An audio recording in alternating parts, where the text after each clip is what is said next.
reinforce good club practice. She's approaching the talk in a general evaluation fashion of our first year.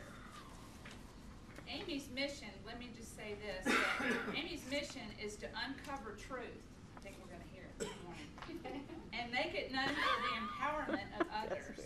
Her mission is an extension of her innate attributes. No matter where she's placed, she will be uncovering truth, bringing clarity to a situation, and then striving to help others understand it. Amy is truly a connector at heart, connecting truth and comprehension. Her desire is for those who come in contact to her to feel welcome and then to walk away empowered with an aha moment. So we're going to get aha right now.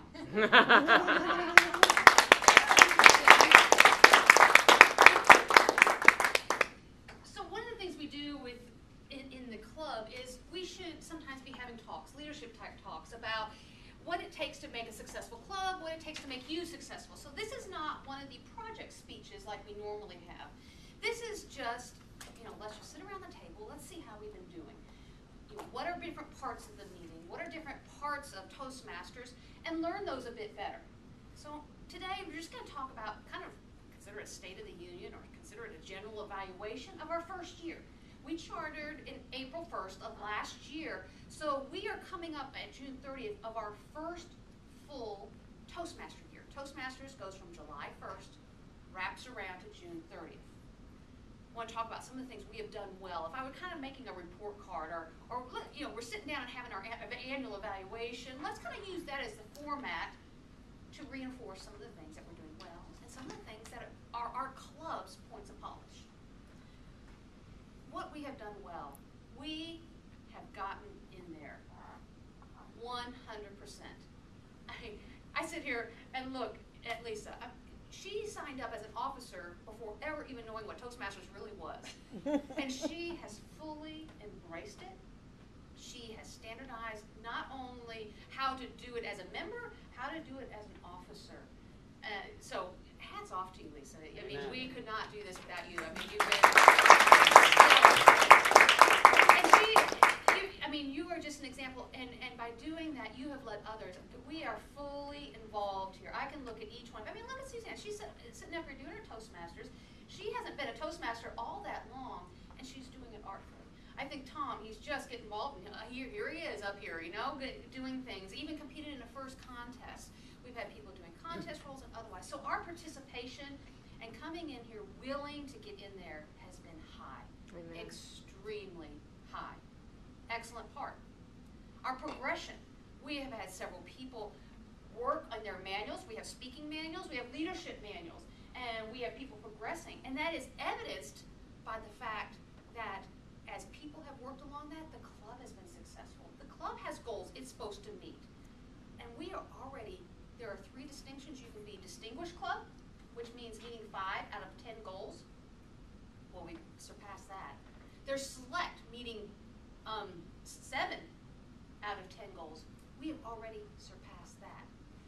Liz, sitting here working on her advanced manual, which sometimes may be out of the comfort zone, is going to take us beyond 9 of the 10 goals. And we are going to be Presidential Distinguished Club in our very first year. Congratulations. And I feel if you look at each one of these, I mean, I can look at each one of you and I can see what it was like when you first came into those meetings, November of 2010. Oh my goodness, and where you are now. So again, another excellent thing. Protocol.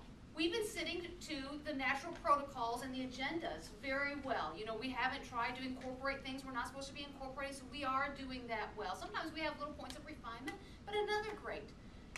And we have varied members. That's one of the things I love about our club being part of this group is we have a lot of variety, whereas sometimes if you have a corporate club, I mean, my Bank of America club, I love it, but we're all bankers. And then we all get too comfortable because we always know there's plenty of people in the organization to draw us in. So we're not so vibrant in our membership, and so to vary. Positive things. Where are our points of polish, though?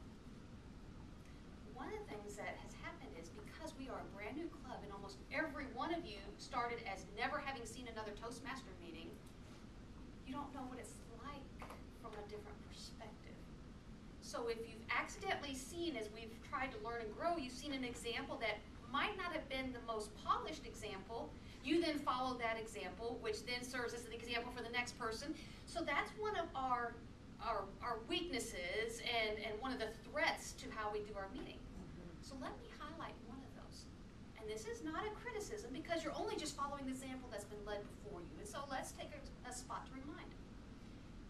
When we come to a meeting, the highlight are the prepared speakers. They're working on their projects. They are the one that have the center stage. Everyone else is a support to them. One of our challenges is, while some of you say you're afraid to speak, we have a lot of things to speak. And one of our challenges is, as we do the things that should take 1 to 2 minutes, as we introduce a theme, or as we introduce table topics, or as we do an inspirational moment, is we've turned it into a speech. And that is just something that's commonly happening, but that's because you've probably seen an example of that. So I encourage you, be succinct, be concise, don't steal the spotlight from the prepared speakers. Now, Suzanne today is doing that excellently. You introduce the theme in 1 to 2 sentences, yet she's weaving the theme throughout the portions of that. So she's drawing a thread throughout the entire agenda with her theme, not giving a speech about her theme. It's a little difference. Another person who does this well, think Jim Ring. When he gets up and does table topics, or he gets up and does an inspirational moment or a joke, it's very succinct. We always enjoy it. What happens if we get too long? We are stealing the spotlight, and people aren't ready to be listening to us give a speech. And so their mind can't be truly focused on listening to us give a speech. It's like, oh my goodness, they're kind of going too long here, and we can't listen to you. Do it in the prepared speech section, and we will have our mind focused to listen onto you for that purpose. So that's a point of polish on this. Be succinct in those areas. And then when you do your speeches, we need to stick to the project timelines on there. Every once in a while we can have a little grace, but we shouldn't be doubling it, adding 3 and 4 minutes on that, because that's part of Toastmasters, is learning how to say things, get the one point across. Divide your speech into 3 speeches. Which is why when I'm doing my CCs this time, I'm taking a whole book topic and dividing it between 10 speeches. I'm taking a keynote, what could be a keynote speech, and dividing into 5 to 7 minute sections, or 7 to 8 minute sections, things of that nature. So that's a point of polish. Let's give the time there. But think of this time of meeting as like a TV program. A TV producer is watching the time. You've got 30 seconds. You've got 1 minute. You've got 3 minutes, because they've got to end on time.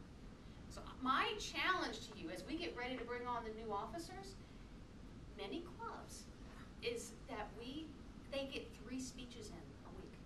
You all have enough to say. We really need to challenge ourselves to get to that 3rd speech a week. Take the speeches out of these support roles and move them into a speaker role. That is my challenge to you, and I think you are going to really enjoy what that does for us. And then I encourage you, go visit another club.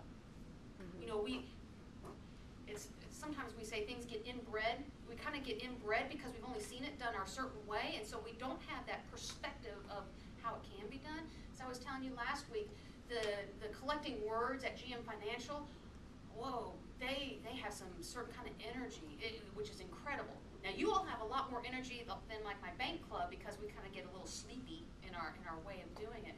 But go and see how other people do it. You will get ideas how to do those table topics differently. You'll get ideas how to do speeches with different themes and different talks, which is kind of why I liked how Liz had to do this. I mean, I'm sure some of you are like, where is she going? How dare she even think something like that? But no, this is where we try out different things. So go see different things. But overall, it is a joy to be with you every single week. I love being with you. This club has so much going for it, and we're only going to be better as we all just polish. So excellent job in our first year, and I look forward to many more years and seeing